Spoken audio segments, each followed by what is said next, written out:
a rectangular prism, also known as a box. It's open on the top. And this particular box, because I guess the sides need to be specially reinforced, the ends, I should call them, the ends cost $2 per square unit. Can I say square unit? Yes, square you can. inch, or whatever you like. And so this end and this end cost $2 per square unit. And the other sides, this side, the bottom side, and this side, cost $1 per square unit. Fair enough? Seems pretty clear. Top is open. And I have a total of $10. That's not a whole lot of money. I have a total of $10 to build a box, and I want to maximize the volume. So as it is always with these problems, I have two equations to write.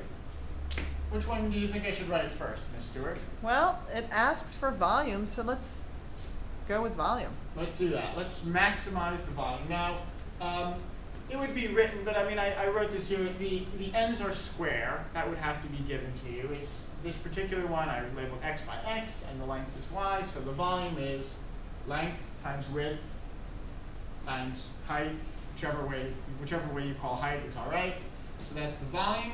I need it in terms of one variable. So I'm going to need to get rid of one of these variables, probably y, because it's nice by itself there. What other equation do I have? Well, I think we have cost. I think we can come up with a cost equation.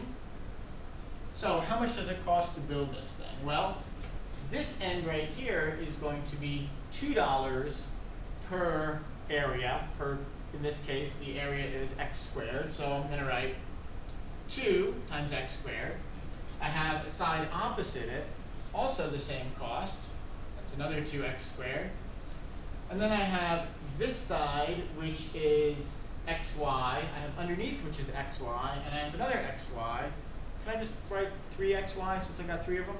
And they're just $1? And they're $1. So I guess I could write 1 representing my $1 times 3xy. I guess I don't really need the 1 there. That looks good. Thank you very much. So actually, you know what? I know what the cost is. It's $10. I'll fill that in. I can add these together. So that's just 4x squared plus 3xy. I'm going to get rid of y here. So maybe I could solve for y over here. Why not? All right, that so was I good, have 10, Mr. thank you very Hodge. much. 10 minus 4x squared equals 3xy. Divide by 3x. So y is going to equal this business, which I'm going to stick right in here. I know I'm going a little fast, but we've done a bunch of these problems already.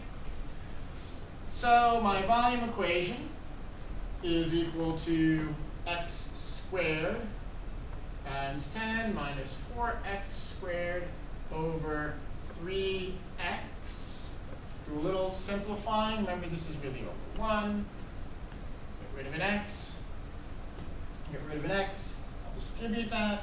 So my volume equation, these are big problems. They are big My problems. volume equation is going to be 10x minus 4x cubed over 3. And that's my nice equation in terms of one variable. And the next step, of course, take the derivative. Can I like slide way over here? I think you can slide right over there. Before I take the derivative, I'm just going to write it as 10 over 3x minus 4 over 3x cubed. Just kind of broke up that fraction. I think that looks Working good. for it? Working. Okay, one equation with one variable. I'm now ready to take the derivative. So snap. The derivative of 10/3 x, of course, just 10/3. The derivative of this guy, again, it's just power rule. So 4/3 times 3. 3's cancel. That's just 4x squared. That's the derivative. I want to know where the critical points are, maximums, minimums. Set it to 0. Done a bunch of these already. Let's see. I'm going to add this to the other side, so I have 4x squared. It's 10/3. Looking good. Getting there. Multiply both sides by a 4th. X squared equals 10 over 4. Do we have a calculator? This is going to involve some calculations here. It is. So x equals the square root of 10/4, which I happen to have it right here, actually. You are on it. Yeah. So I did these calculations earlier. So x equals, and I'll round it to 4 decimal places, 91287. I'll call it 29. How's that? So that's the x dimension. And I can get the y dimension, of course. If I take x, what would be a good equation to fill it in to? Look at all of this stuff here. What's my best bet for filling in x? Probably your y equals over there. Your 10 minus 4x squared all divided by 3x. I think that's going to work for me. It's still a mess. It's a mess, but you know, the students can use their calculators. Absolutely. So if I fill in x for this, I mean, it's a bit of a chore in your calculator, but you can certainly do it. And I do have the y value here. I am so glad you do. So y equals, yes, you don't want to do that, Ms. Stewart. 4,343. That's kind of a fun number there. That And is. so those are my x and y values. And actually, just to make sure, real quick, I can actually check to make sure that I have, in fact, found the maximum volume. So here's my x value.